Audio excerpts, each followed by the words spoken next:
საღამო მშვიდობისა, ეთერშია სოლიდარობის დრო TV4-ზე და გადაცემას გაუძღვები მე დავით ახვლედიანი. ჩვენი სტუმრები არიან პარტია სოლიდარობა მშვიდობისთვის თავმჯდომარე მიხეილ ჟღენტი და გენერალური მდივანი თემურ ფიფია. მოგესალმებთ ბატონებო, მადლობა რომ ხართ დღეს ჩვენთან ერთად სტუდიაში. თქვენ იყავით იმ დელეგაციაში, იმ მცირერიცხოვან დელეგაციაში, რომელიც 4 ადამიანისგან შედგებოდა, აკვირდებოდით ბელორუსში გამართულ საპრეზიდენტო არჩევნებს. და როგორც პირველ წყაროები, ეს უპრეცედენტო შემთხვევა არის ბოლო წლების განმავლობაში, რომ საქართველოსდან ასეთი დელეგაცია იმყოფებოდა ბელორუსის საპრეზიდენტო არჩევნებზე. თქვენგან იქნება საინტერესო მოსმენა რეალურად იმ სურათისა, როგორ გაიმართა ეს არჩევნები, რამდენად მაღალია ვოტუმი და ნდობა ბელორუს ხალხში. ცნობილია გამარჯვებული, ეს გახლავთ ალექსანდრ ლუკაშენკო და თემა მოიტანა უკრაინის საგარეო უწყება აკეთებს განცხადებას, გაავრცელა ესეთი განცხადება, რომ ბელორუსის საპრეზიდენტო არჩევნების ლეგიტიმურობას არ ვცნობთ, ეს იყო ფარსი, ერთი კაცის პოლიტიკური შოუ. აი ასეთი არის ოფიციალური კიევის პოზიცია. და ის სწორედ თქვენგან იქნება ის დეტალები საინტერესო, რომ ჩვენმა ტელემაყურებელმა გაიგოს, შეიტყოს რეალურად როგორ მიმდინარეობდა ეს პროცესი და იყო თუ არა ყველაფერი ისე, როგორც დასავლური მედია წინასწარ ანონსებდა და ასევე მათ მიერ მხარდაჭერილი კიევის რეჟიმი. მოგესალმებით, მამა დავით, მადლობა მოწვევისათვის, მესამე პატრიცემულ აყურებელს. პირველ რიგში მინდა მადლობა მოგახსენოთ სულ ყველას, ვინც ჩვენი ყოფნის დროს ხარს გვიჭერდით, გვეხმიანებოდით, გვამხნევებდით და კიდევ ერთხელ დიდი მადლობა. ჩვენ დღეს გამთენისაც ჩამოფრინდით და მინდა გითხრათ, რომ ჩემი მრავალწლიანი და ბატონი თემურის მრავალწლიანი მოგზაურობების შეხვედრების ოფიციალური, არაოფიციალური, მეგობრული, ნახევრად ოფიციალური შეხვედრებისგან გამომდინარე, ეს ალბათ იყო ყველაზე მნიშვნელოვანი ვიზიტი იმის გათვალისწინებით, რომ პირველი საქართველოსდან მიწვეული იყო მხოლოდ ჩვენი პარტიული დელეგაცია, ოფიციალურად წარმოდგენილი იყო 3 დამკვირვებელი, ბატონი თემურ ფიფია, ბატონი მამუკა ფიფია, თქვენი მონამორჩილი და თანხლები იყო ხალბატონი ნატალია არღლიანი და ბატონი მერაბ ჭიქაშვილი, როგორც ჟურნალისტი, რომელმაც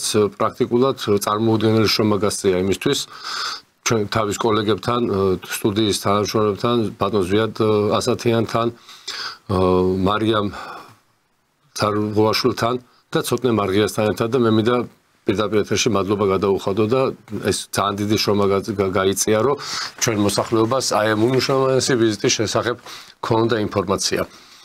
კიდევ ერთხელ ვიმეორებ, ეს იყო ერთ-ერთი დელეგაცია საქართველოსდან მიწვეული და ეს უპრეცედენტო შემთხვევაა და მადლობა რა თქმა უნდა უკრაინის საგარეო საქმეთა სამინისტროს, ბელორუსის საგარეო საქმეთა სამინისტროს ხელმძღვანელობას, ცენტრალური საარჩევნო კომისიის თავმჯდომარეს და რა თქმა უნდა საელჩოს, ბელორუსის საელჩოს საქართველოში ამ ღონისძიების ორგანიზებისთვის.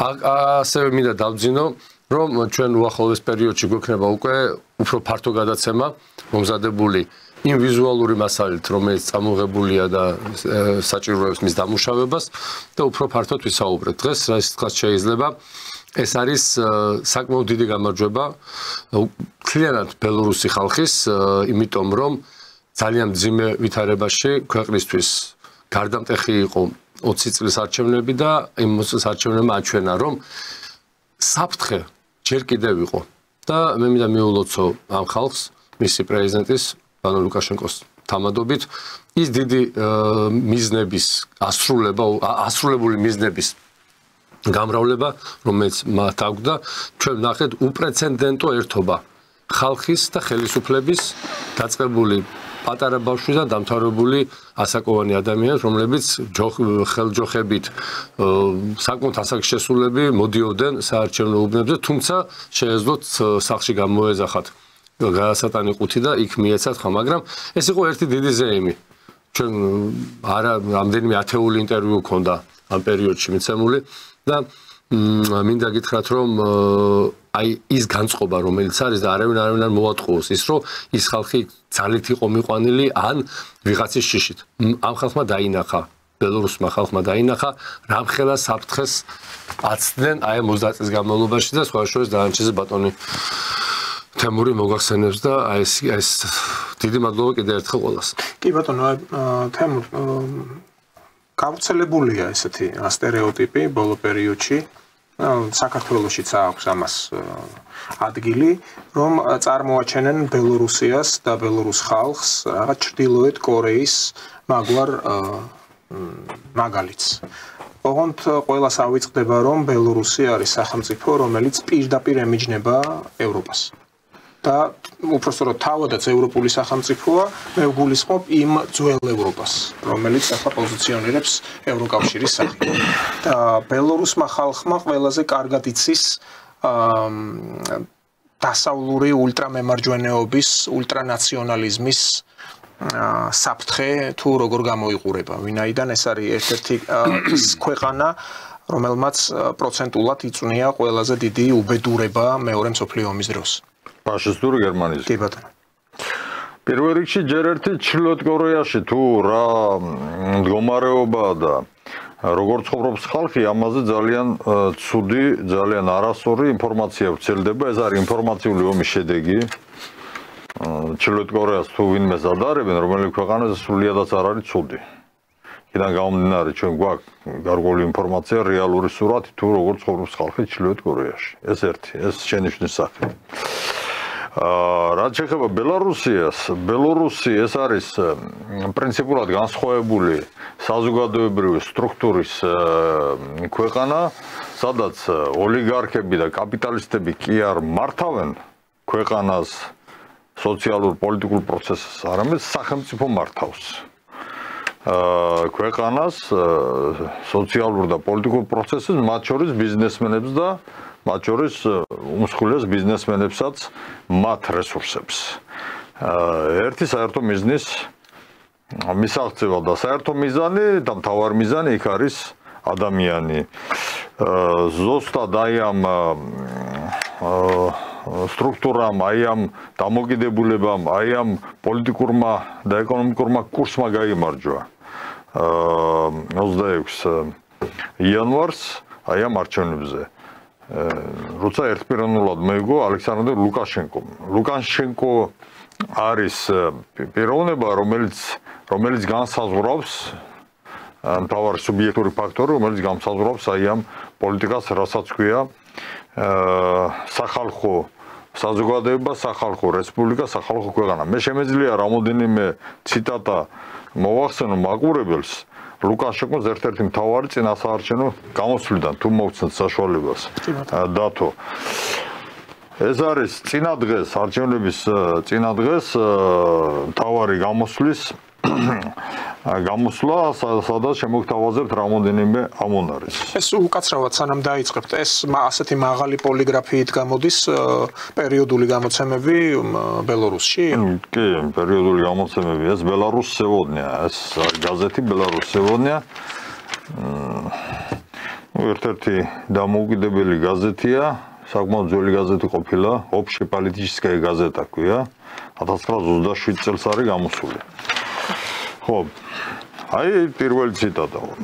2025 год 80-летия Великой Победы.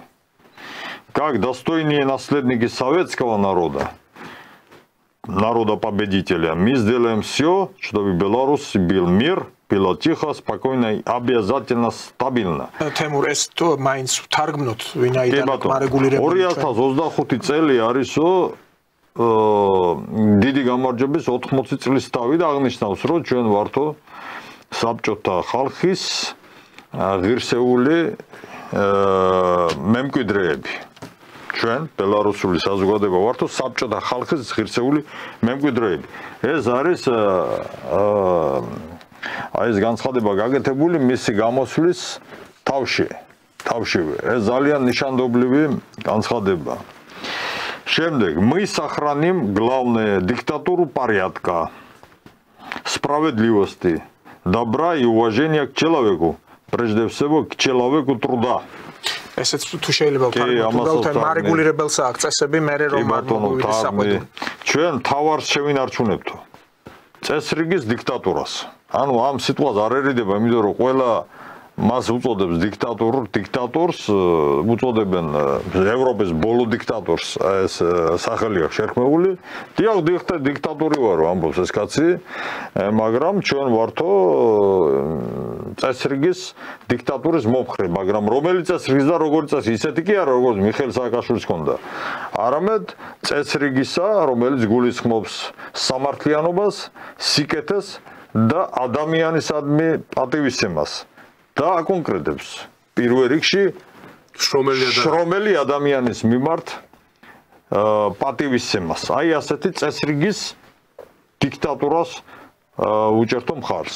ანუ იქ კლასიკური გაგებით პროლეტარიატი შრომობს, იღებს ანაზღაურებას, კმაყოფილია, უზრუნველყოფილია ხელფასებით, პენსიებით და იმ სოციალური გარანტიებით, რაც ცხოვრების ხარისხისთვის არის საჭირო. ყველაფერი არის გაკეთებული ისე, რომ თავარი არის მშრომელი ადამიანი. ყველას აქვს სამუშაო ადგილი, ყველას აქვს ხელფასი შესაბამისი.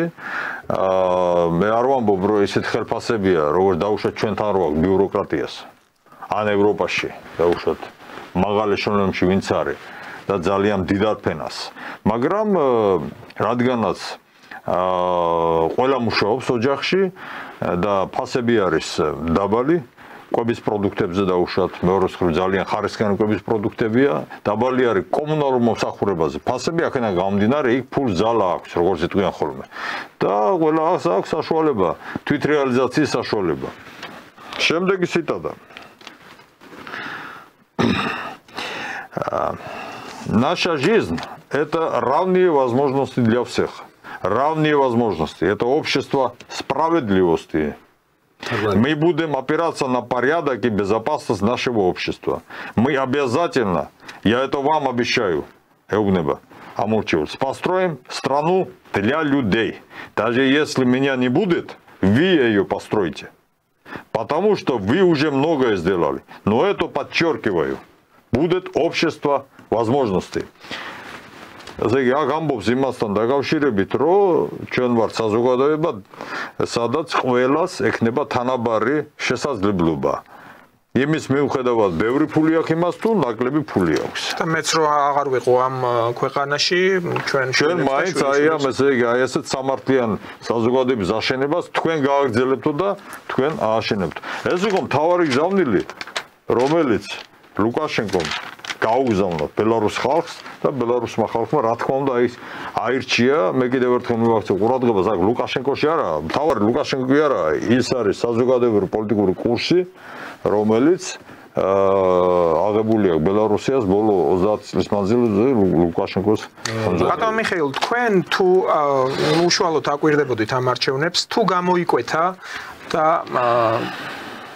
თუ ჩანს უკვე თვალნათლივ იქ ადგილზე, აი ატმოსფეროს გულისხმობ, რომ მარტო პერსონალურად ლუკაშენკოში არ არის აქ საქმე. აქ არის უკვე იმ გამოწვევებთან საქმე, რაც მოდის ძველი ევროპიდან. ანუ აი იმ ევრო გაერთიანებიდან, რომელიც მაქსიმალურად ცდილობს, რომ შეზღუდოს ქვეყნების სუვერენიტეტი, რომლებიც უფრო ირჩევენ დამოუკიდებელ სუვერენულ გზას და არ უნდა შეეპოვონ მმართველობას, ბრიუსელი იქნება ეს სტრასბურგი თუ ვაშინგტონი. რატომ გამოცხადდა ბატონი ლუკაშენკო, როგორც იქ უწოდებენ ამხანაგი ლუკაშენკო, მიმართავენ უბრალოდ ევროპის ბოლო დიქტატორად. მე მქონდა ბედნიერება 90-იანი წლების დასაწყისში 93-დან 96-მდე ხშირად ყოფილიყავი მინსკში დსთ საპარლამენტო ასამბლეის ეგიდით, როგორც მუდმივი მოქმედი კომისიის მდივანი და ხედავდი, რომ ძიმე მდგომარეობა იყო. ანალოგიური სიტუაცია იყო, რაც იყო საქართველოში, რუსეთში, ტაჯიკეთში, ყაზახეთში, უკრაინაში და მას იყო თავში გამონახა ის ძალა, ახალგაზრდა კაცი იყო საკმაოდ, როცა გახდა პრეზიდენტი, რომ პირველი დღიდან დაეფიქსირებია თავის ქვეყნის სუვერენიტეტის, თავისი ერის წინსვლის და თავისი ერის გადარჩენის პროგრამა და აი ამ პროგრამაში ძირითადად აი რაც ბატონმა თემურმა ახლა წაგვიკითხა ეს პრიორიტეტები იყო გამოხატული და პირველი დღიდან მე ძალიან კარგად მახსოვს როცა იგი გახდა პრეზიდენტი მე 2 წელი კიდე მქონდა ურთიერთობა მის თანამშრომლებთან პარლამენტთან ყოველი თვის და ყოველი კვარტლის შემდეგ უზნობდი როგორი მხარდაჭერა იყო იმიტომ რომ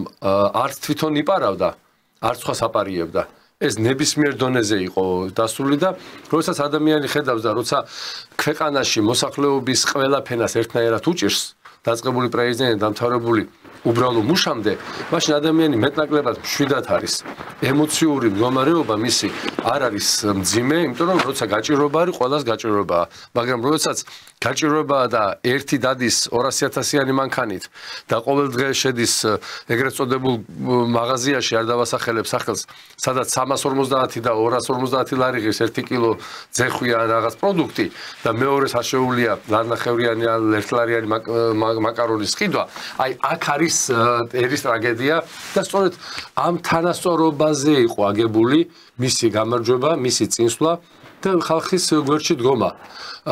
ევროპა პირველი დღიდან ებრძოდა, ევროპა ეხლაც ებრძვის. ევროპა ჩვენს დაგვიწყეს ბრძოლას, როგორც კი ამ გზას დავადგები და ამ გზაზე არ დადგომა. ეს აპრიორში წარმოუდგენელია. მაშინ ეს ერი გაწყდება. ჩვენ რა დავჭით?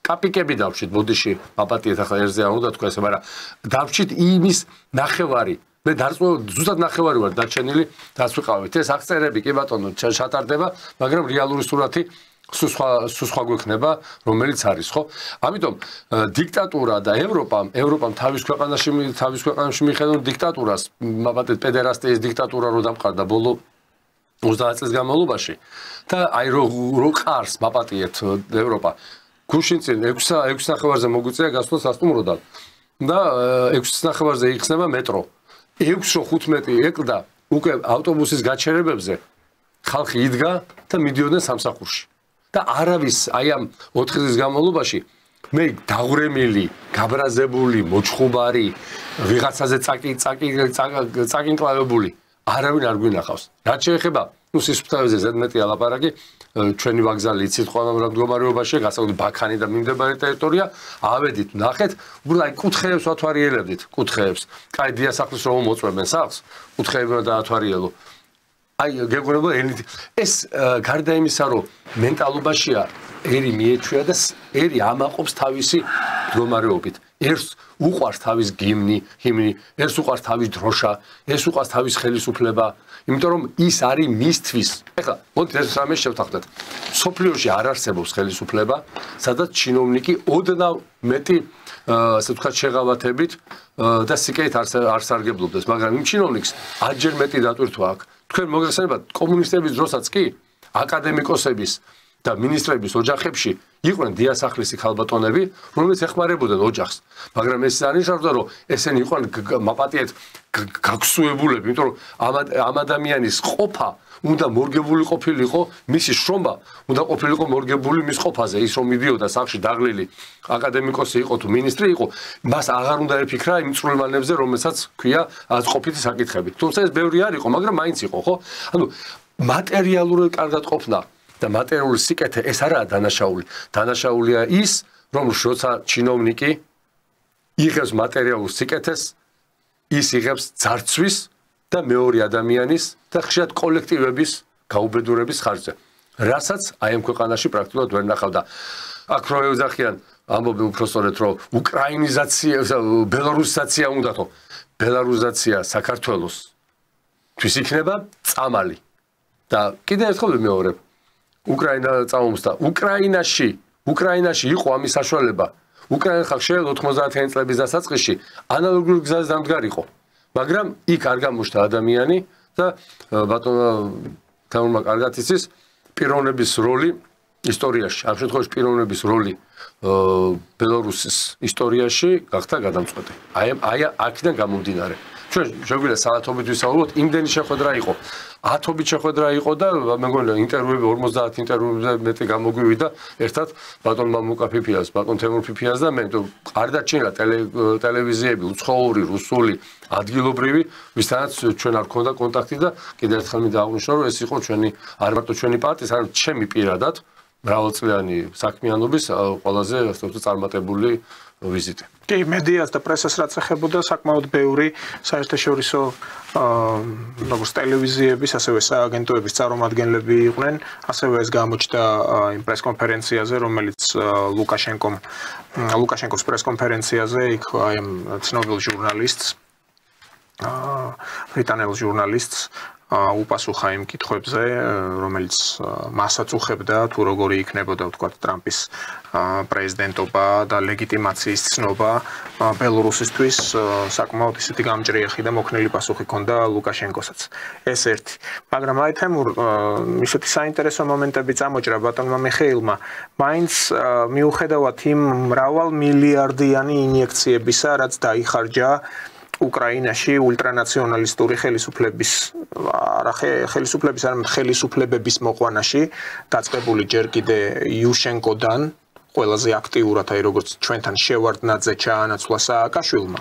აი ასე იყო სწორედ იუშენკო. თუმცა კრავჩუკიდან მოყოლებული, ხო კრავჩუკი ის ერთ-ერთია შუშკევიჩთან ერთად, მათ შორის რომელმაც ბელოვესკაია პუშაში ელცინთან ერთად, ანუ ფაქტობრივად მათ შეასრულეს ამერიკის შეერთებული შტატების დავალება დაშალეს რა საბჭოთა კავშირი იურიდიულად.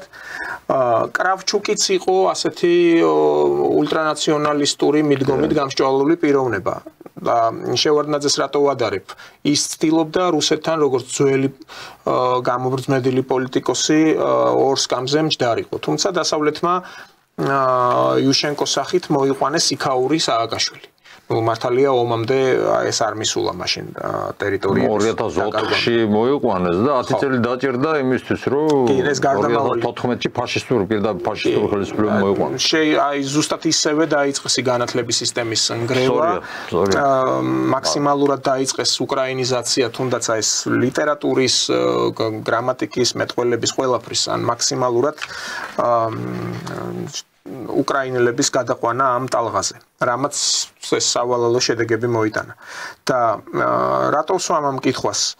როგორ ფიქრობთ თქვენ, აი ასეთი კონტრასტი რამ გამოიწვია? ის რომ დასავლეთმა ცხვირი ვერ შეყო ბელორუსში და ბელორუსი დარჩა თავის ბუნებრივ მდგომარეობაში, თუ ის რომ დასავლეთმა მოახერხა ცხვირის ჩაყოფა უკრაინაში და იქ გადაიწერა ისტორიაზე, თქვათ. Ну, ბელორუსიაში ესე ლუკაშენკო ხელისუფლებაში მოვიდა 94-ში და ახლების 3 წელი გაგრძელდა ეს ვაკხანალია, რაც ყველა პოსტსაბჭოთა რესპუბლიკაში ჩვენ ხედავდით რუსეთის ჩათვლით, სხვათა შორის და რუსეთის ჩათვლით ვაკხანალია იყო, სანამ პუტინი არ მოვიდოდა მანამდე. შემდეგ გამოსწორდა თანდათანობით ეს მდგომარეობა. რაც შეეხება ბელორუსიას 3 წელი იქ პრივატიზაცია წესრიგად ვერც მოასწრეს. და ლუკაშენკო რომ მოვიდა ხელისუფლებაში, მან შეინარჩუნა წარმოების ძირითადი საშუალებები, ქარხნები, ფაბრიკები,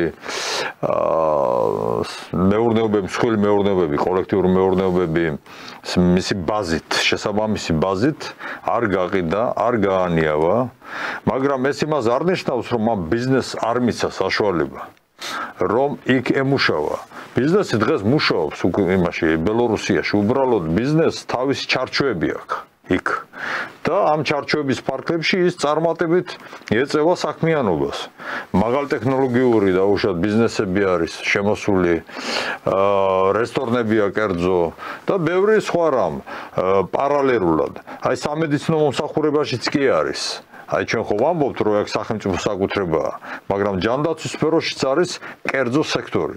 ასე რომ ისე არ უნდა შეხედოს მაყურებელმა, რომ იქ ბიზნესი არ არის, იქ ბიზნესი არის, რა თქმა უნდა და ხელს უწყობს კიდევაც მთავრობა ბელორუსისა ბიზნესს თავის ეფექტურ საქმიანობაში, უბრალოდ ბიზნესს აქვს ასეთი, ესე იგი, ისეთ ჩარჩოებშია მოქცეული, რომ ის სპეკულატიური ვერ იქნება. მათ შორის ვერც საბანკო კაპიტალი.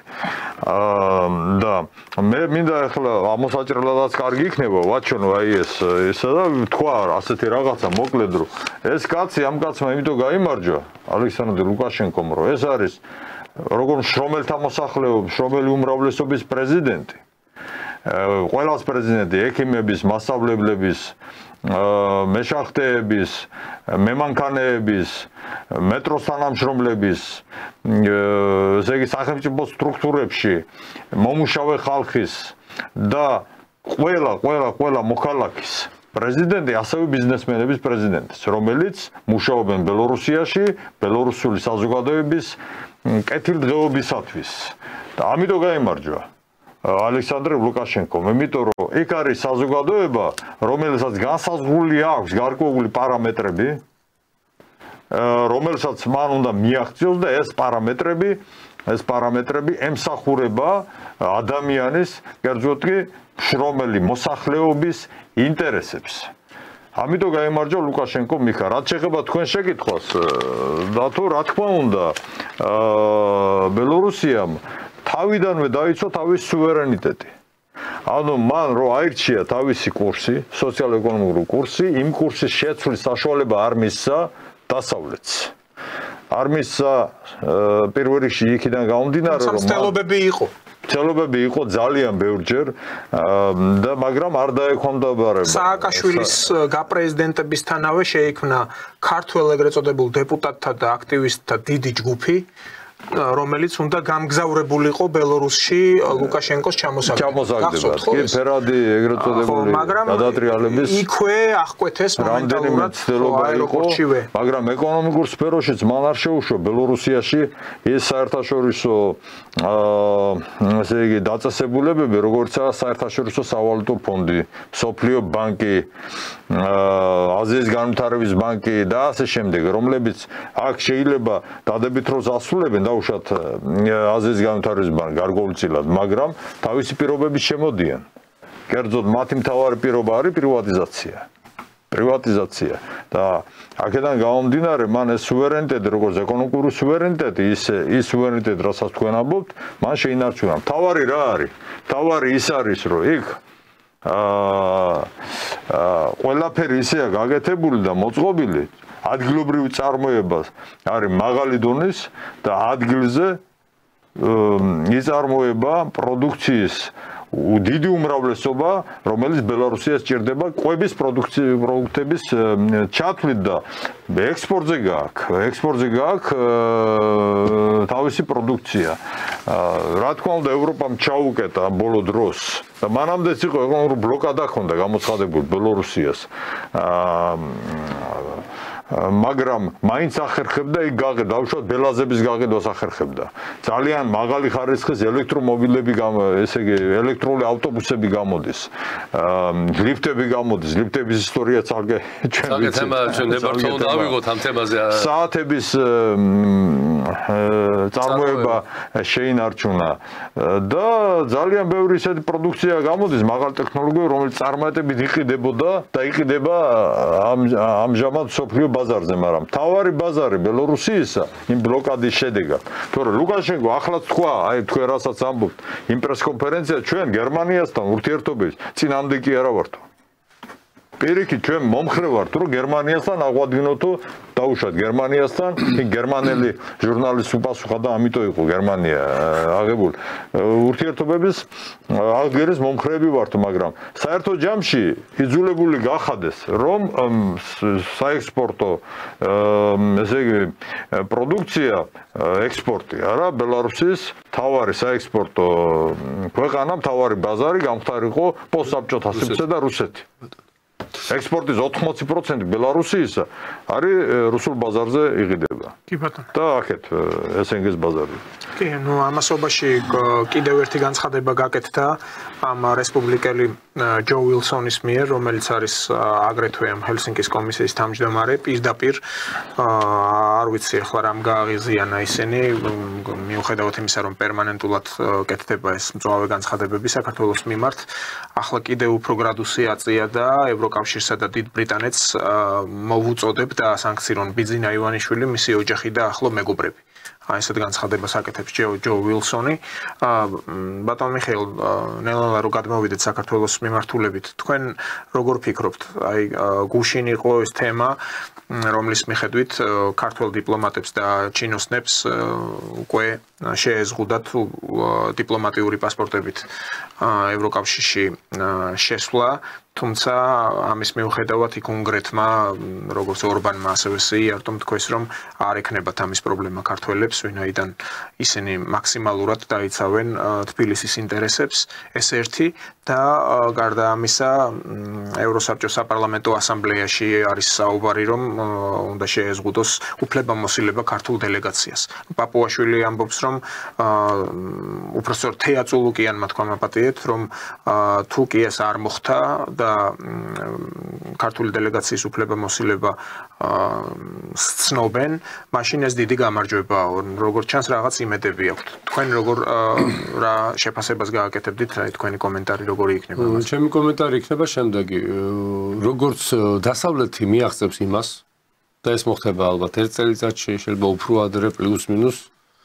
რა განცხადებას გააკეთა ლუჟკანშენკო? მე აბსოლუტურად აღარ მაღელვებს რას იტყვის და რას იზამს დასავლეთი. ანუ ესეთი კარგი სიტყვა ფიალეტავა, ანუ ისეთ ყველამის რას ნიშნავს? იასამნის მინდა გითხრათ, რომ იასამნისფერი ისევ დასავლეთის ფსიქოლოგებში, აი ჩვენთან ხო არის ფსიქიატრიული ხონში. მოსკოვში არის სერბსკის სახელობის სამეცნიერო კვლევითი ინსტიტუტი, ანუ ფსიქიატრიის გადახრების თვალსაზრისით და აი ეგრეთ წოდებული სამხატვრო თერაპია არის, ანუ გუაშებს აძლევენ ფსიქიკურად დაავადებულებს და ისინი ხატავენ. და მეცნიერები მივიდნენ დასკვნამდე, რომ აი სწორედ ეს იასამნისფერი, როგორც მუქი მწვანე, არის მათი ფერები, ანუ მათ სიამოვნებებს ფსიქიკური გადახრების და ეთყობა მაგიტომ თქვა ლუკაშენკომ, რომ მე всё фиолетово, ანუ ჩემთვის იასამნისფერიაო თქვენი როგორც ჩანს ფსიქიკურად აშლილებად მიიჩნევს ამ დასავლელ ლიდერებს. ჩვენ დასავლელ ლიდერებს დღევანდელ დასავლელ ლიდერებს, მე არ ვამბობ 50-იანი, 60-იანი, 70-იანი, თუ 80-იანი წლების ლიდერებს, ამათ რო შევადაროთ, ჩვენ ის ხალხი იმ ქვეყნიდან ვინც ასულია, იქიდან ძალიან ასე ცუდად გადმოგხედავს, იმიტომ რომ ესენი არიან შეურაცხადები არიან. ესენი არიან ხალხი, რომელმაც არც განათლება, არც წიგნიერება, არც პოლიტიკური კულტურა, არც ინტუიცია. ანუ როდესაც აი ჩამონათვალიდან არც ერთი არ გააჩნია პოლიტიკოს, რომელიც ამა თუ იმ ქვეყნის ლიდერია და ამა თუ იმ პარლამენტს და მთავრობას წარმოადგენს, ჩვენ კიდე კაი დღეში ვარ და ახლა თქვენ რაც ბრძანეთ დაუბრუნდებ იმას. ეს მოხდება, რაც მეტი იქნება ზეწოლა ხელისუფლებაზე, ხელისუფლება თავისუფლდება ყველანაირი ვალდებულებებისგან. მე ღმადა ვარ დაწუნებული, ეს რა თქმა უნდა არ ხდება ხელისუფლებასთან შეთანხმებით, მაგრამ ეს ხელისუფლებას მისცემს ძალიან კარგ საშუალებას და ძალიან მსუყე ნიადაგს მოუმზადებს იმისთვის, რომ დასავლეთთან ურთიერთობის გაწყვეტის შემდეგ მოუტრიალდეს თავის მოსახლეობას და უთხრას, მე მინდოდა ეს ყველაფერი გავაკეთე, მაგრამ ხო ხედავთ, შარზე არიან, უნდა წასვლა, მაგრამ უნდა წასვლა ომით, უბედურებით, ქაოსით, სისხლისღვრით და მე ამისთვის ვიბრძვი. აი რაც შეეხება აი ამ საელჩოების დასანქცირებას, აი ამ დიპლომატების დასანქცირებას, ეს დიპლომატებმა თავის თავს მოკითხონ, რატომ მიიყვანეს ამა თუ იმ ქვეყანაში. ჩვენ შემდეგაცემაში ვისაუბრებთ დიპლომატიაზე, მე ძალიან ბევრი კითხვები მაქვს საგარეო საქმეთა სამინისტროსთან, რომელიც თითზეარადებს საელჩოების დონეზე. იმ ძალიან მძიმე ვითარებაზე, რომელიც ამა თუ იმ ქვეყანაში არის.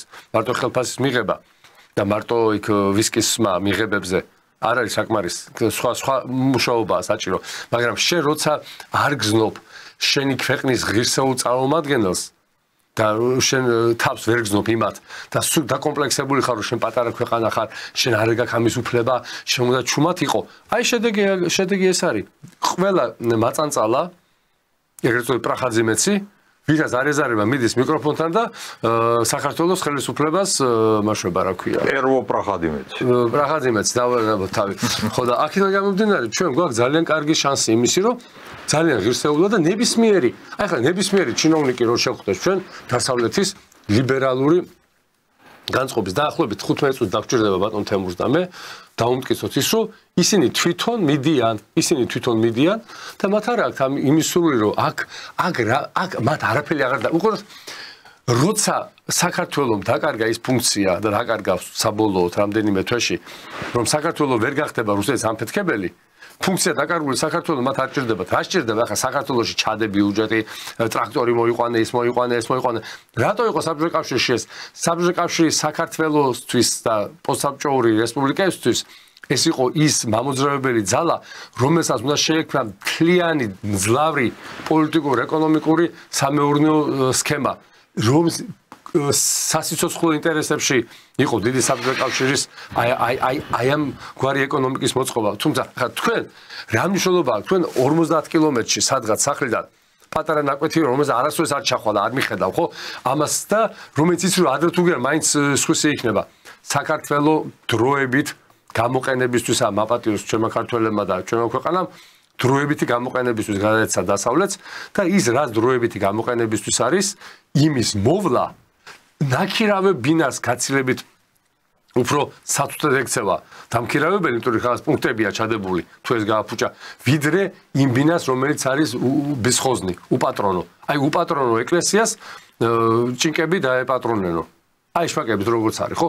აი ამ მდგომარეობაში საქართველოს ამ მდგომარეობიდან გამოსვლას რაც უფრო ჩვენ ამ მდგომარეობიდან გამოსულიყავით 90-იან წლებში ჩვენ შეგვეძლებოდა გვეთქვა რომ შევინარჩუნებდით დაახლოებით ჩვენი ძიმე და მსუბუქი მრეწველობის დაახლოებით 70%-ს მაინც 70%-ს ასე შეიძლება ვერ შეგვინარჩუნებია, იმიტომ რომ ბაზარი ჩაგვეკეტებოდა და ამას მაგრამ ჩვენი ტერიტორიული მდგომარეობა და მდებარეობა დასავლეთს დღესაც აძლევს იმის იმედს რომ იქნებ აქიდან მოხდეს რუსეთის აფეთქება და კავკასიის აფეთქება ზოგადად. და აი განსხვავება ბელარუსს და საქართველოს შორის ისაა რომ არჩევნებზე ქართველი მიდის მაპატია ზოგი დედის გინებით, ზოგი ძალით მიდის, ზოგმა უნდა გადაიღოს და გადაუგზავნოს თავის პატრონს, ვინც 200 ლარი ან 100 ლარი მისა, არ გეწყინოთ. სურათი რო სურათი ხო სხვადასხვის კანონითაა აკრძალული ფოტოგრაფირება საარჩევნო უბანზე ყველაზე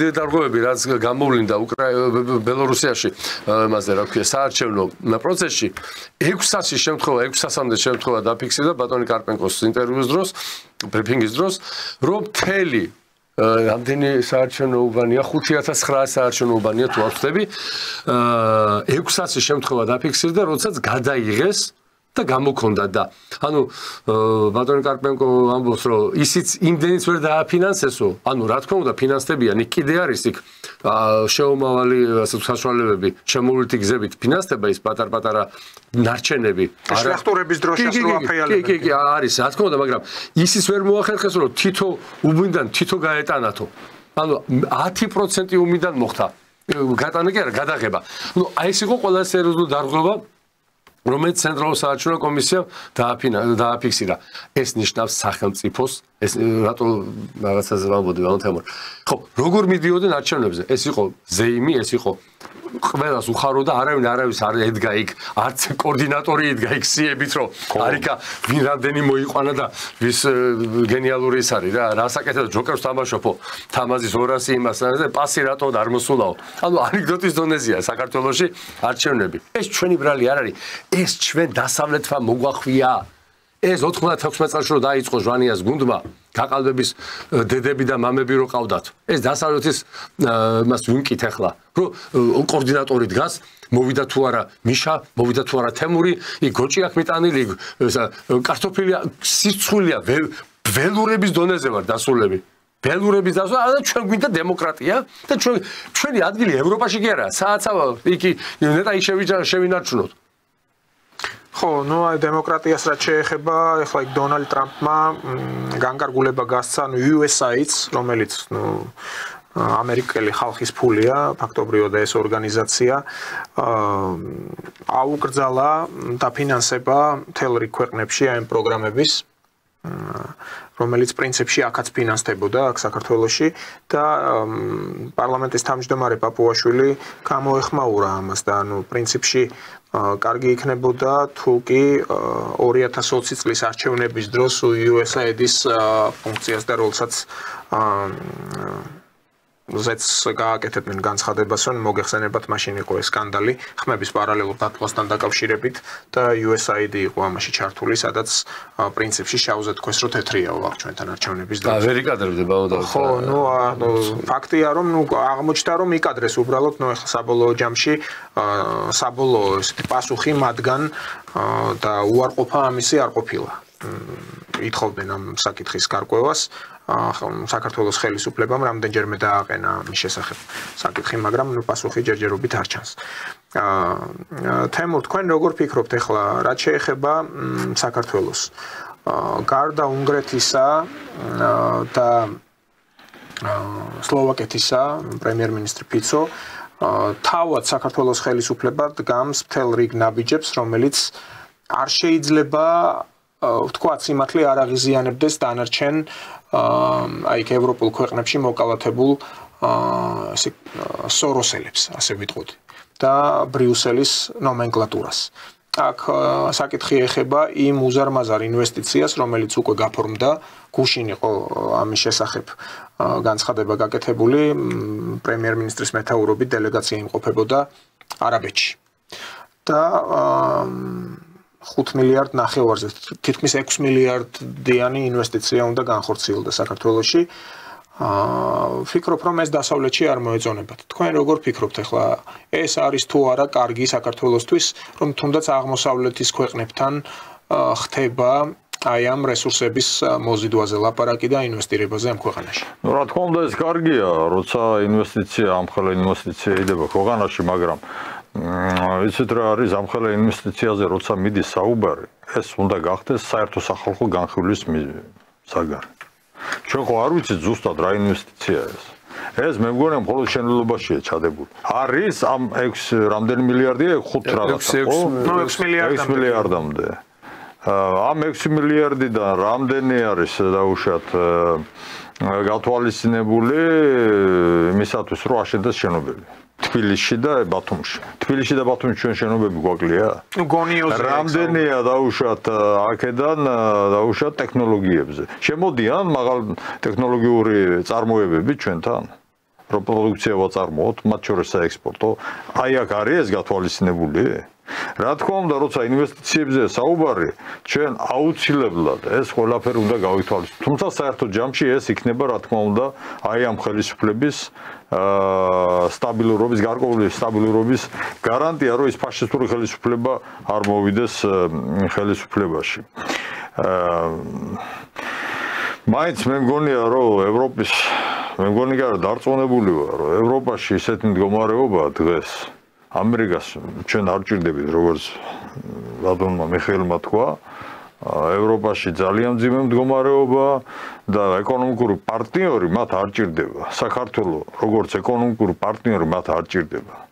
და საქართველოს ეკონომიკას პერსპექტივა გააჩნია სხვა არეალში, სხვა ალტერნატიულ არეალში, იმ არეალში, სადაც არის დაუშვათ აი ბელორუსია, რომელმაც თავისი ეკონომიკის სტრუქტურა, თავიდანვე იყო ის, ასე თუ ისე შენარჩუნებული ის მრავალმხრივი, მრავალდარგობლივი სტრუქტურა ეს შეინარჩუნა და დღეს ჩვენ ვხედავთ, რომ ეკონომიკური წინსვლა იქ არსებობს ზუსტად იმის ხარჯზე, რომ ბელორუსია ორიენტირებულია ისეთ გაერთიანებებზე, როგორიცაა DSS-ზე, როგორიცაა BRICS-ი, ერთ-ერთი მთავარი და აქტიური სუბიექტია აი ამ გაერთიანებებისა.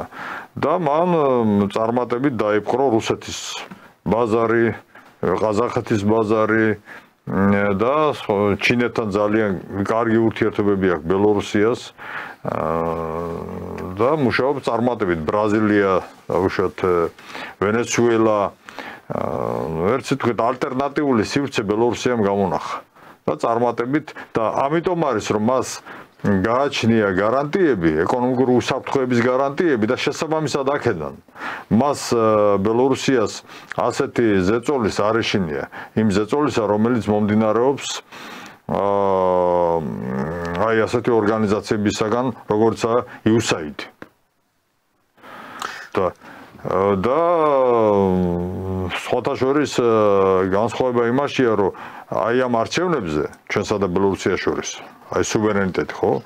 საერთოდ უარი თქვა ევროპელ მეთვალყურეებზე ჩვენ არ გჭირდება, იმიტომ რომ ჩვენ ვიცით, რომ ისინი შემოდიან რაღაც პოლიტიკური დაკვეთით და აქედან გამომდინარე საერთოდ არ გჭირდებაო და არ მოიწვია ევროპული დამკვირვებლები. იქ ვინც იყო ევროპიდან დამკვირვებლები იყვნენ ცალკეული დაუშვათ საზოგადოებრივი მოძრაობებიდან, ცალკეული პოლიტიკური პარტიებიდან ადეკვატური. ხო, აი ესე დამოუკიდებელი ექსპერტები, ასე ვთქვათ. და არა თავრობის მიერ ორგანიზებული, ევროპის ქვეყნების თავრობის მიერ ორგანიზებული დამკვირვებლები. კი ბატონო, და ბატონო მიხეილ, თქვენ როგორ ფიქრობთ, აი თემური ბრძანება და ეხლა სწორედ აი პროექტებზე იყო გამახვილებული ყურადღება და ასევე იმ გაერთიანებებზე, რომლებიც შეიძლება იყოს საქართველოსთვის საინტერესო. ნუ 3+3 ფორმატი ვიცით, ასევე BRICS-ის ქვეყნები, ნუ გასაგებია. ერთ-ერთი ქართველი პოლიტოლოგი ამბობდა, ნუ პროდასავლელი თავისი შინაარსით და განცხადებებით, რომ აი ტრამპი, რომელიც ახლა გახდა ამერიკის შეერთებული შტატების პრეზიდენტი, თქვენ როგორ ფიქრობთ, ახლა ანაკლიაში პორტს თუ ჩინელები აშენებენ, ეს მოეწონება თუ არა ტრამპსო?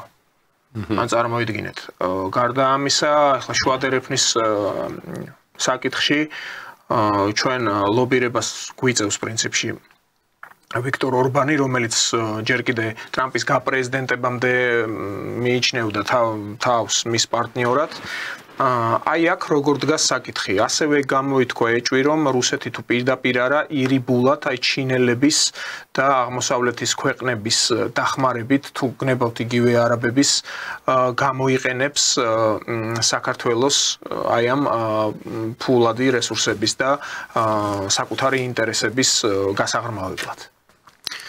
არ ვიცი საიდან არის, აღარ მახსოვს, არის ესეთი გამოთქმა. Ставна белая, ставна черная, ставна красная, все равно будет zero. საერთოდ არ უნდა საქართველოს ხელისუფლებამ ამ შემდეგმა ღმერთმა დაიფაროს, რომ შემდეგზე გადავიდეს ან დიდი გაიჭიმოს ეს პერიოდი. საერთოდ არ უნდა დავიწყოთ მოძრაობა, მარცხნივ, გვერდით, ქვევით. ჩვენ მაინც ბოლოს ვიქნებით რუსეთთან ურთიერთობაში. ეს იქნება საბოლოო ჩვენი გაჩერება, რაღაცა პერიოდი, მუდმივი არაფერი არ არის, რა თქმა უნდა, მაგრამ რაღაცა გარკვეული 100 წელი იქნება, 80 წელი იქნება, ეს იქნება. ანუ ის რაც ეხლა ხდება, ეს არის თავის გადარჩენის. არავითარ სუვერენიტეტზე ლაპარაკი, ჩვენ ახლა თავი უნდა გადავირჩინოთ, ის მოგცემს ფულს, იმის გამო უნდა ავიღოთ. აქეთ მოგცემენ ფულს, აქ, მაგრამ საბოლოოდ საქართველოს აი ეს პოსტულატები, რაც დაასახელა ბატონმა თემურმა, მაღალი ტექნოლოგიები, ინვესტიციები, ქვეყნის განვითარება, დასაქმება, ასე შემდეგ. ეს მხოლოდ ერთადერთ ქვეყანასთანაა შესაძლებელი. ამიტომ, რა თქმა უნდა, 6 მილიარდის კარგია, 60 მილიარდი მოგცენ, უფრო მეტი მოგცენ. ვერაფერს უკან ვერ წაიღებს. მაგრამ ჩვენი პოლიტიკური, ეკონომიკური ურთიერთობების აპრიორი იქნება აპრიორში. იქნება რუსეთი. ეხლა აქ პატარ-პატარა მოძრაობები რაც არის, ამას შევხვდით, როგორც რა თქმა უნდა, როგორც სტრატეგიული, ტაქტიკური ნაბიჯები. ჩვენ აი ამ ინვესტიციებზე არ უნდა ვიყოთ დამოკიდებული. რა თქმა უნდა, შენი და არ უნდა გვიხარობდეს ბედნიერებისგან განათებული სახით რო გამოდიან ახლა ოცნების ლიდერები და ამას ამცნობენ ხალხს. ნუ ეს რა თქმა უნდა ჩვენ მივესალმებით. რა თქმა უნდა, რაზეა საუბარი? ჩვენ არ მივესალმებით, მაგრამ ამაზე როცა არის ქვეყანა დამოკიდებული, რომ არაბეთის რომელიღაცა ქვეყანა აქ ინვესტიციას შემოიტანს, ან ჩინეთი შემოიტანს და უშუალოდ ბანკებს დააფუძნებს და ის შემოიტანს ინვესტიციებს და გადავრჩებითო თანაც გეოგრაფიული მდგომარეობა არის ისეთი, რომ შემოაქვთ აი ეს ინვესტიციები, ანუ ჩვენ გეოგრაფიული მდგომარეობა გვიხსნა, ასე ვთქვათ. ამაზე რო ხარ დამოკიდებული, ეს არ შეიძლება ეს მდგომარეობა. შენი წარმოება ისე უნდა განავითარო, რომ შენ ჭირდებოდე თანაც ერეწოდებული სიტყვა არის დივერსიფიკაცია, ხო? ანუ უნდა გქონდეს ისეთი ბაზარი, რომელიც ერთ ბაზარს არ უნდა იყოს დამოკიდებული. ანუ შენ ადგილობრივი წარმოება უნდა განავითარო. აუცილებლად და მაშინ იქნება დამოუკიდებელი, სუვერენული და მაშინ იქნება გემო იმ ინვესტიციებსაც. ეს დამატებითი ის უნდა იყოს პლუსი და ბონუსი, აი ესეთი ინვესტიცია, როგორც თუნდაც მსხვილი ინვესტიცია, რომელიც შემოდის საქართველოში. თქვენ ბატონო დავით გეყოლებათ ალბათ ეკონომისტი ამ კვირაში ან იმ კვირაში და შიდა ინვესტიციების გარეშე, ანუ შიდა ინვესტიციები, როცა სახელმწიფო ბიზნესი შიდა ინვესტიციებს ახორციელებს, ეს არის ქვეყნის განვითარების ყველაზე სტაბილური ამათ რო და საიმედო მდგრადი ეკონომიკური განვითარების სამინისტრო რო ქვია თუ როგორც არის. ანუ ეს ყველაფერი რა თქმა უნდა კარგია. ჩვენ ახლა ვართ ანუ როგორ ავართ ისეთ მე მესმის თავრობის. შენ შეიძლება ერჩვენიერ დღეს დასავლეთთან გადაგიკეთოს ყველა ონკანი. საერთოდ ჩაიკეთოს. სად მიდიხარ? მართლა ხო არ დავიმშევი და შივრები. ანუ ეს ინვესტიციები ზუსტად არის აი ამ ხაზრის ჩასაქრობად. მაგრამ არა ეკონომიკის, ქართული ეკონომიკის წამოსაწევად. აბსოლუტურად მესმის მე. მესმის რა ნაბიჯებს გავს და რატო დგავენ. ეს კიდე ერთი ორი მსგავსი ბოდიში დავამთავრებ. ხო. კიდე ერთი ორი მსგავსი. ხელშეკრულება ისეთ ქვეყნებთან როგორიც არის მდიდარი 6 მილიარდი არის ძალიან ბევრი აზიელი თუ ახლო აღმოსავლელი შეიხის თუ ბიზნესმენის შეიძლება წლიური შემოსავალი ანუ არ არის ესის თანხა მაგრამ ჩვენ თუ მსგავსი რამდენიმე ხელშეკრულება გავაფორმეთ მე არ გამორიცხავ საქართველოს ხელისუფლებამ განაღდებული ექნება რა ელემენტარული ბიუჯეტი და ის რომ შეერი არ მოგვტები და ლარი 1 ლარი 2 მილიონი არ გახდება ან 1 დოლარი ან რამე ვალუტა მას შეიძლება საქართველოს ხელისუფლებამ დასავლეთს ისეთი ალიყული ააკრას და ზედ მიაყოლოს ჭიტლაღი, რომ ჩვენ გაგვიკვირდეს. ანუ შენ თუ არა გაქვს დაგროვილი რაღაც მარაგი, შენ ვერ დაიწყებ ბრძოლას იმ ძალებთან, რომისგანაც ასე თუ ისე დამოკიდებული ხარ. მე ასე მგონია. უფრო შორსავალ არ გამოვრიცხავ, რომ დასავლეთის უნამუსოებიდან გამომდინარე, მათ დაიწყონ ჩვენი მოქალაქეების იქიდან გამოძევება. გამორიცხავთ ამას. ეს დამატებითი პრობლემაა, როგორც ეკონომიკური, ასევე ფინანსური და ასევე მორალური. ორ კაპიკს შოულობს ადამიანი აგზავნის იმას აგდებენ იქიდან თვითონ რჩება უმუშევარი და აქ ჩამოდის და მას ხდება ის ხალხი ვისაც ის არჩენდა. ანუ ჩვენ შევდივართ ძალიან турბულენტურ მდგომარეობაში, საიდანაც გამოსავალი არის მხოლოდ ერთი. ოღონდ ეს დღეს ვერ მოხდება, თემური მართალია. ჩვენ გვჭირდება სხვა განვითარება და სხვა გეგმა. ეს არის ყოველდღიური საშუალება გადარჩენის. აი ადამიანი რომ გადის ყოველ დღე სამუშაოდ მუშავარი რო არის და ხან 20 ლარს ისრომის, ხან 10 ლარს ისრომის, მაგრამ ეს ფული იმპულს გემო არ აქვს. ჯობი ადამიანს 200 ლარი კონდეს ხელფასი იცოდეს. ოღონდ იმას გაინაწილებს და ესე შეიძლება ადამიანმა ერთ დღეში 500 ლარი იშოვნოს. მაგრამ შეიძლება მთელი თვე უმუშავარი იყოს. მე მეგონი მიმიხვდით ასე ვამბობ, ხო? ხო, ნუ რაც შეეხება ახლა საქართველოს მოქალაქეების იქიდან გამოსახლებას ეს აზრს მოკლებული არ არის, ლოგიკურია ეს მიდგომა, შეიძლება მართლაც ასეთი რამე დააპირონ, მაგრამ აქაც ისიც უნდა გავითვალისწინოთ, რომ იმ ადამიანების შრომა გაცილებით იაფიჯდება თავად ამ ევროპული ქვეყნებისთვის. ანუ იმ გასამსჯელოზე რომ იმუშაოს თავად ევროკავშირის მოქალაქემ სახელმწიფო საერთო ჯამში უფრო დანაზოგი არ ექნება, ასე ვთქვათ. ვიდრე ის ქართველი მიგრანტები, რომლებიც იქ მუშაობენ, ისეთ სამსახურს ასრულებენ, რომელსაც ვთქვათ თაკილობს ევროკავშირის მოქალაქე. ეს ეკონომიკური კრიზისის შემთხვევაში, რაც უფრო ხმავდება ეკონომიკური კრიზისი, მით უფრო მცირე შანსია. შეიზღუდება ეს ბაზარი, შრომის ბაზარი, აი ამ იაფი მუშახელისთვის. ეკონომიკური კრიზისი იქ მოსალოდნელი უკვე ხედავთ რა ხდება გერმანიაში, საფრანგეთში და სხვა, იტალიაში და სხვა. რას იზავს გერმანელი, როდესაც უმუშევარი დარჩება და შესთავაზებენ იმას, რაც ქართველი აკეთებს. 1000 ევროს მაგივრად ეთქვიან 300 евро. შიმშილის ციკლს ხოჯობია. ხოჯობია 300 ევროზე წავიდე სამუშაოდ, ხო? ამაზე ჩვენ არ უნდა ვიყოთ დამოკიდებული. ჩვენ შევხედოთ რა იყიდება ჩვენთან მაღაზიებში, ბაზარში. იმისი ელიავას ბაზრობა, სადაც კი რამე იყიდება, რა პროდუქცია, რამდენი პროცენტია იქ ქართული პროდუქცია. შიდა ბაზარ შევხედოთ. მოიცა, ეს ბალტო ის რაც ქართულ პროდუქცია ქვია, იმის აი შოკოლადი რო აიღო. აი ჩამოყაროთ ქაღალდი, კაკაო, შაქარი, ტრანსპორტი, ბენზინი, ყველა 90% არის უცხოეთიდან შემოტანილი ბოდიში. ახლა აი მაგალითად ბელორუსია რატო არის ძლიერი ის ისაა გაწყობილი ეკონომიკა რომ ადგილობრივი წარმოება იქ იაფია ერთი ატომური ელექტროსადგური ხო ააშენა რუსეთის დახმარებით რომელიც მე არ ვიცოდი თურმე 40%-ს ელექტროენერგიის შიდა მოხმარის 40%-ს გამოიმუშავებს ეს ატომური ელექტროსადგური ადგილზე გამოიმუშავებს მისი ელექტროენერგია და ხმარდება ადგილობრივ წარმოებას საერთაშორისო ბაზარზე ბასებზე უფრო იაფად. ახლა გადაწყვეტილება აქვს მიღებული რომ მეორე ატომური ელექტროსადგური ააშენოს. ანუ ენერგეტიკული ბაზა მას უკვე ადგილზე ექნება, უკვე აქვს. და გააუმჯობესებს ამას. ადგილობრივი წარმოებისთვის კადდება ყველაფერი.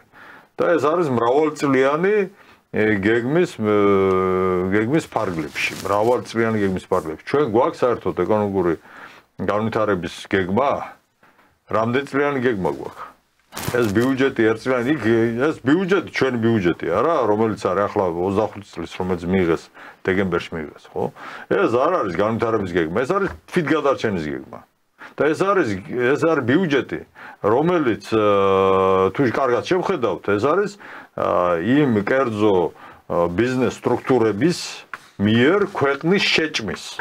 აი ამ ქვეყნის ხარჯზე, მოსახლეობის ხარჯზე გამდიდრების კიდევ ერთი წლის ბიუჯეტი. ნებისმიერ ის ინფრასტრუქტურის დაუშვათ სფეროში რაც დაიხარჯება, ჯანდაცვის და სოციალური დახმარების სფეროში რაც დაიხარჯება, სამხედრო სფეროში და ასე შემდეგ. ნუ ეს ცალკეა. ის რაც იხარჯება, აი ამ ბიუჯეტიდან იხარჯება კერძო სტრუქტურების გავლით. და ერთი კაპიკი არ იხარჯება სახელმწიფო სტრუქტურების გავლით. აი ჯანდაცვის სფეროში მაგალითად. 5-20 წუთი გვჭება ჩვენ ეთერის დასრულებამდე. კлау სალომე ზურაბიშვილი ჩანს. გადაწყვეტა სერბეთს, უკვე ბალკანეთში გადაინაცვლა და ამბობს ასეთ რამეს, რომ სერბეთი დღეს გვაჩვენებს სწორგზას და გვაძლევს მაგალითს ორთვიანი პროტესტის შემდეგ გადადგა პრემიერიო ამბობს. და ასე უფრთხილდებიან ქვეყანაში მშვიდობას და საზოგადოებრივ განწყობებს. ახლა აი თავად ამ განცხადებაში ჩანს, რომ ის დარჩა მაინც საფრანგეთის საელჩოს პირველი მდივნის დონეზე, როგორც ახალგაზრდობაში. ახლა როდესაც ამბობ პრემიერი, აუცილებლად უნდა დაურთო ის ბალეტის პრემიერია თუ პრემიერ-მინისტრია. უბრალოდ პრემიერ-მინისტრი არ ითქმის. და ეს ქართულ მედიაში სტერეოტიპად ყალიბდება. ნუ არიციან რაკნან. განათლება ხო, სალომე ზურაბიშვილი ახლა სერბეთს რო გადაწყვეტა, მოეწონა იმ ახალგაზრდობის მასა, რომელიც დაინახა ამ ბელგრადის და ნოვისადის ქუჩებში.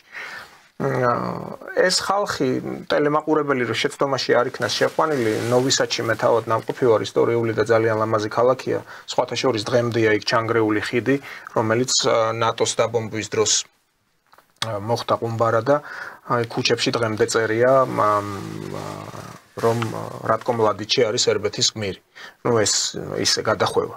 მაგრამ ეს ხალხი აპროტესტებს იმას, რომ ახალ შეკეთებულ სადგურზე ბაქანის ჩამონგრევის შედეგად დაიღუპა 15 ადამიანი და პრეზიდენტ ვუჩიჩმა გააკეთა განცხადება, რომ ეს პერმანენტული პროტესტები ქვეყნის ეკონომიკას